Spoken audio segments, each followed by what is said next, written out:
Well, creators of the world, unite! All you hunters on the elusive vinyl trail looking for that almighty big note that Frank always told us to look for, I welcome you to another of my therapy sessions, better known as the return to the Perfumed Gardens with Sigmund Floyd himself, Rik Strange. Oh, well, here it is, our first show for 2024 in Earth years. Woo, geez and crackers.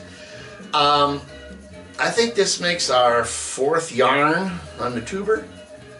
You can't hear it, but she's rattling her head up and down. That's good. I mean, you know, this year I can't promise you everything I on Earth will toast your buns, but I can at least offer you a short, well, maybe not a short, getaway from the abnormal daily world. There I am again, verklempt for the first time this year. I hope you had a happy New Year's Eve. I know ours was pretty normal. I got lifted off the planet and had a slight tumble down the staircase and wound up with a black eye. Woohoo! And some bruised ribs. But other than that, everything was pretty normal. I hope yours wasn't quite as eventful as that. But anyway, here I am. And behind the camera is our wonderful camera lady person, female endeavor, Miss Nancy. A female endeavor? Well, I don't know if that's the right word. I didn't graduate from college. I only went there. Anyway, let's see. Let's just cut the jabberwocky and get to it, shall we? Yes, we shall. Let's begin with something from the Soft Machine family. Excuse me. Once again, it ain't no shocker to you gardeners that I love those first two LPs from those off the radar tricksters from Canterbury, the mighty Soft Machine. You know, that misty mountain hop atmosphere in that area, along with them pesky elves and blue smurfs. Well, they were submerged in that musical blender of jazz, rock, avant-gardens. That's where we begin today. Of the three founding fellows from that band, I speak of Kevin Ayers. Once again, I speak of him. He split the band in '68, and his first solo opus was, I believe it was Joy of a Toy in 1969. I know it was in '69, but I could be wrong. When on occasion I am about the title. But in 1970, he created Shooting to the Moon. That was his second endeavor.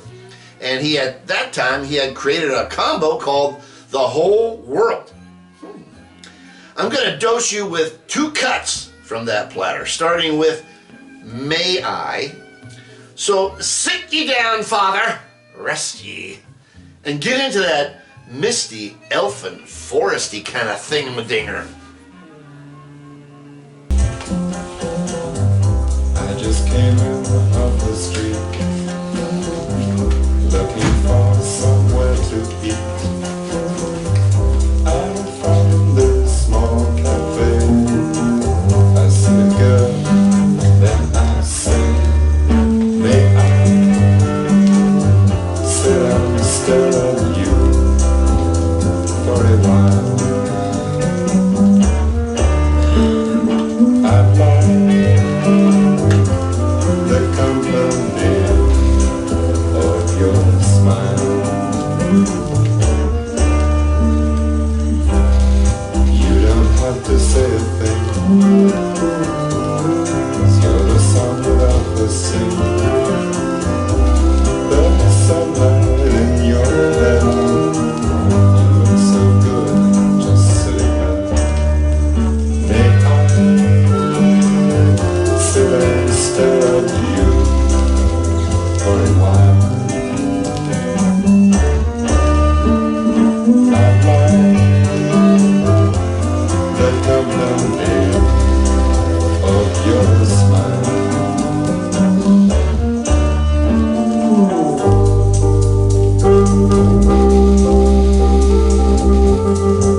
decompressing in my world, a lilting melody that trips your synapse into a folky, ambient-y kind of a thing.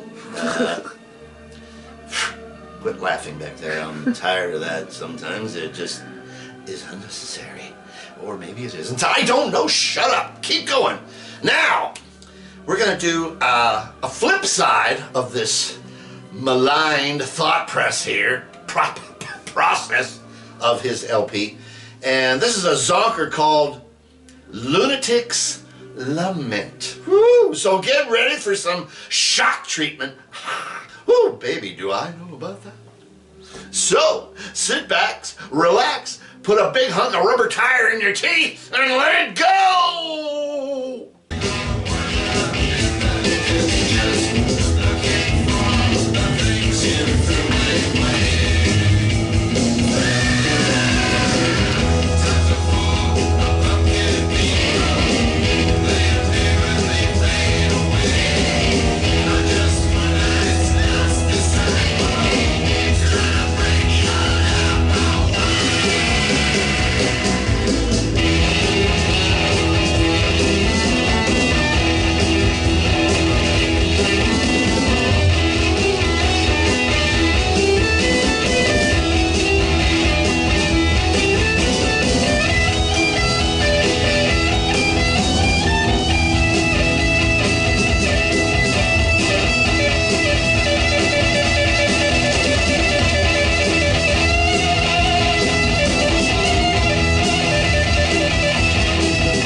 To that one. Woo! That's the way this LP moves. Let's drag this bad boy out here. There we go. Is that positioned correctly? Up the hand is talk to the hand. And I did. There's the front. And there is the back. And here is the Outlandos d'Amour himself. There's another cat on here we're going to talk about in a minute. This is a French pressing. It is like on the La Croutante label, or I don't know, or don't worry about it. Anyway, let's talk about this. You know, those two songs, that's the way this LP moves around. I gotta say, I feel that this is one of his better efforts. I like it a lot. His backing band, here we go, includes a very young Michael Oldfield. You know, that prog cat who did Tubular Bells. Tubular Bells, that's it. Man, that's some 3 degrees of separation in England there, baby. Everybody is like sort of tied together like, I don't know, string on the end of a kite ball. What? What's the analogy? I don't know. Forget it. But anyway, so going down here in Britain, these cats were just off the hook. They're just totally off the hook. This is a really good piece of work that Kevin did.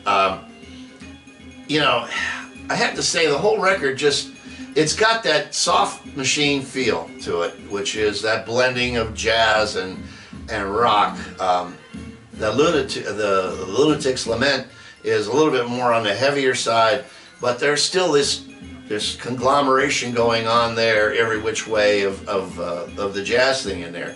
This broken time signatures, that's the avant-garde feel. It's a good one. It's just one of those ones that I really like. Hey, look at the time! Ah! Let's move on down the line before the street lights come on and Mom starts freaking out about where I'm at.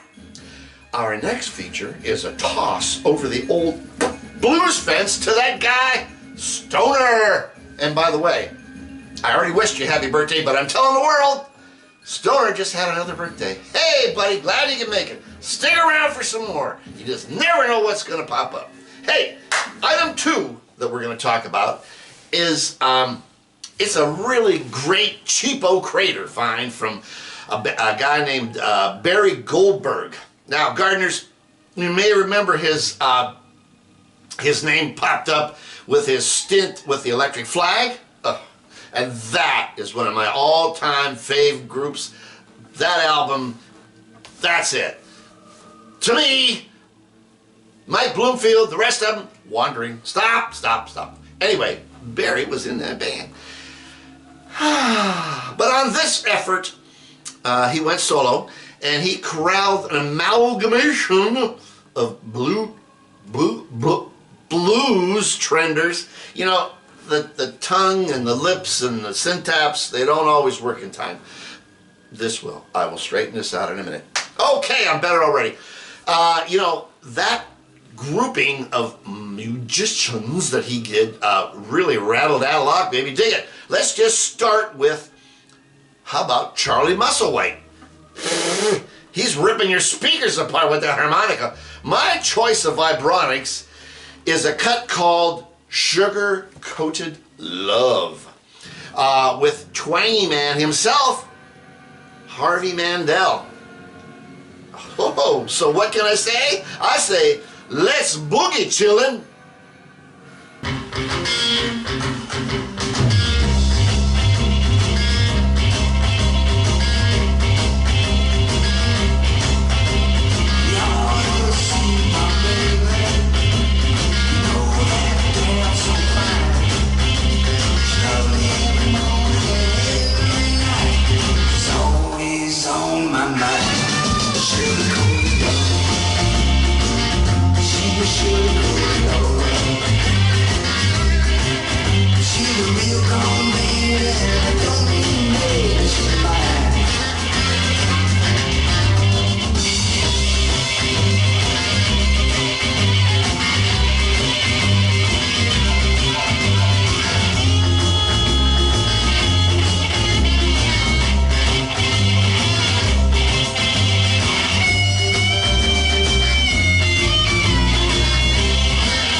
Is happening, baby. Here's the record. Yes. It's called the Barry Goldberg Reunion. And if I'm not mistaken, this is his very first solo effort. And this is on the... Boy, look at how browned out that paper is. This is the original deal. This is the steel, because it's on the Buddha label that so many people like, and that's cool. You know, Barry tried on a lot of different shoes, or is it pants or suits, or I don't know, but a lot of different styles on this 68 effort. There's some rock, there's definitely lots of blues, and even a bit of country, which is kind of trippy. Nice LP. You can crate this one. I did. And I got it for like $1. And it's just, you know, right place, right time. Generally, I'm wrong place, wrong time. But every once in a while, I hit the mark, and there it is. This is a good one to find. If you are out there digging around anything Barry Goldberg, and he's got a bunch of stuff. I mean, a bunch of stuff. Look for it. It's well worth the effort. So our last foray into the deep stacks that I have, it's a live one from 1969, and coming from Houston, Texas, the band is the Fever Tree. Now here's the deal.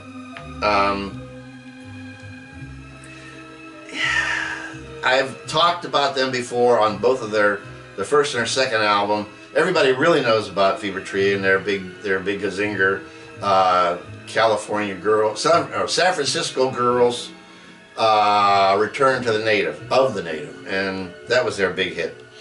But let's talk a little bit about this particular record that it's on.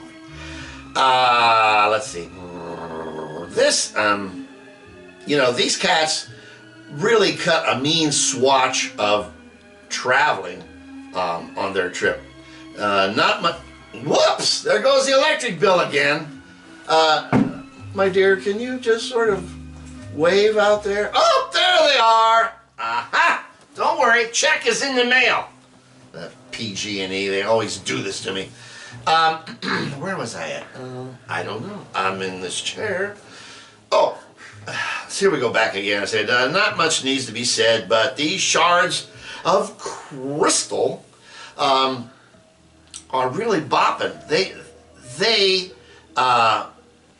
They toured a lot, and they I'm getting stumbled here. When the lights go out, so does the light in the refrigerator.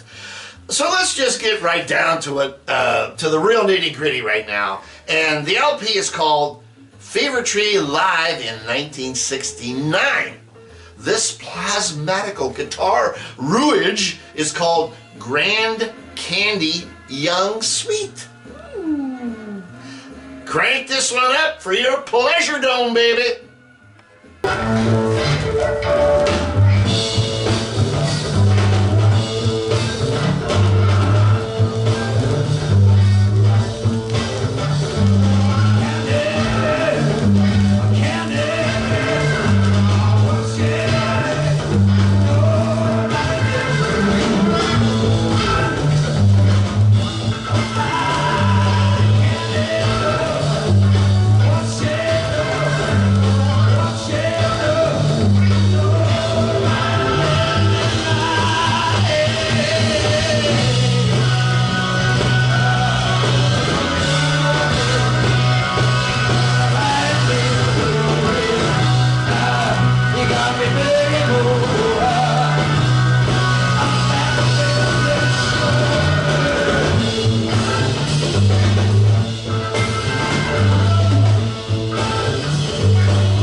Humanoids came into town a whomping and a stomping, skating right off the turntable and straight through your craniumski.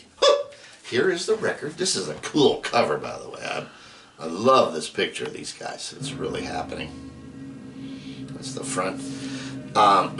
There's the back. This is, yeah, This is actually a picture from Sunset Strip when they were playing in LA a bunch of times. And this is too impossible to read without a microscope, but it's very, very informative. And what label shall we speak of? Oh, it's on the Sundays, but they do the swirly thing from the Uni label. This was a release from Sundays, because it was never ever officially released on Uni. Uni sort of dumped them. Anyway, let's talk about a little bit of this. You know, in their time, in that particular timeline, 67 through 69, I'd have to say, you know, they never got to San Francisco. But they did spend a lot of energy in LA in 1968, which is where they did some of the recording.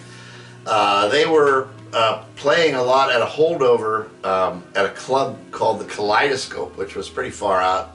And that was like the waning period for the Sunset Strip because of the riots in 67 and getting all the underage kids up.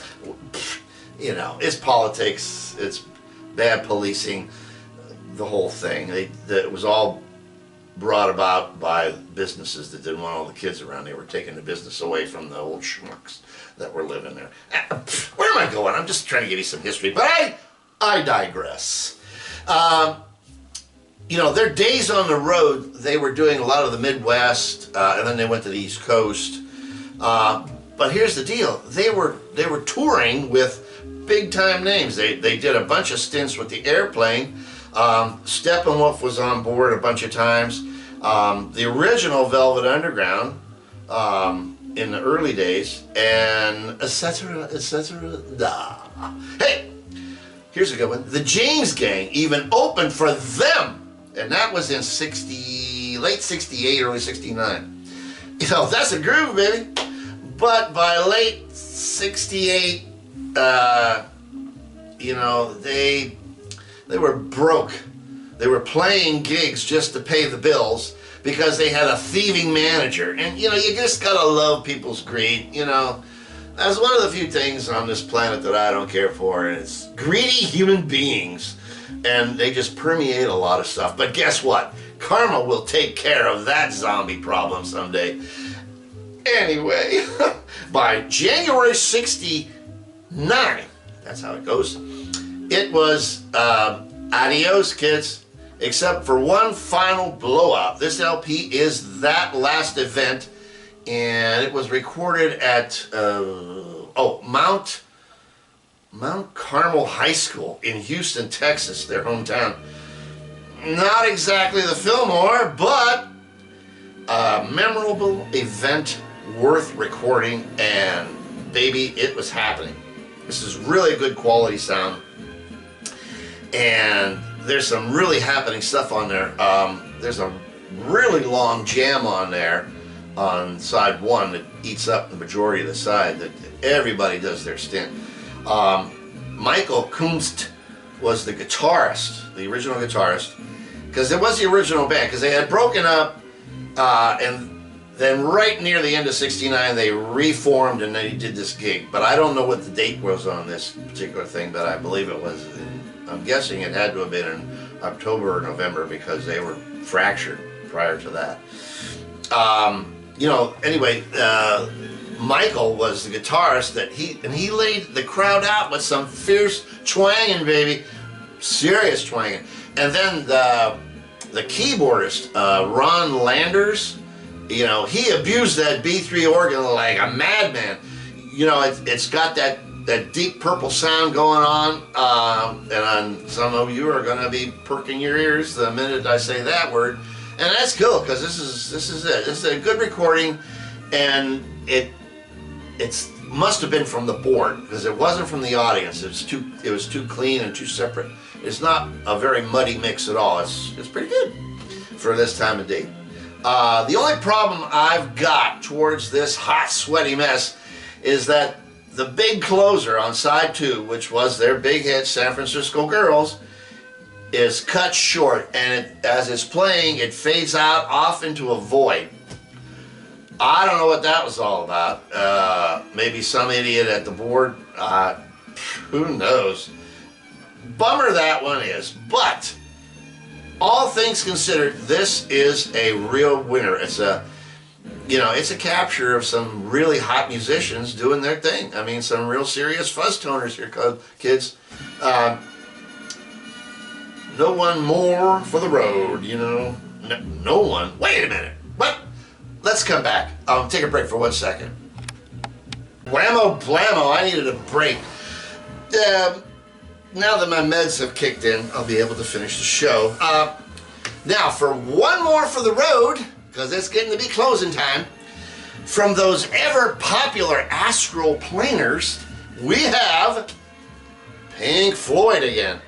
I tell you what, I don't know where these LPs are coming from, except that they're pressed in England. And this is another one in a series. This one's got Astronomy Domain, Interstellar Overdrive, Green is the Color, and Beset by Creatures of the Deep. Woo! And then it finishes off with Saucer Full of Cigarettes. This is live May 69th, and you know how I crave that early recording stuff. Let's see, you know, the reason I've got so many of these different ones is in series. I think I've got like 6 of them now. There's a cat that runs a record store back east that sends out a signal, and I grab onto him. He gets them, and he's, you know, mum's the word. Anyway, these records are very desirable for Muah. And why is that? Because they all possess works in progress, like Beset by Beasts in the Dark, or whatever it was.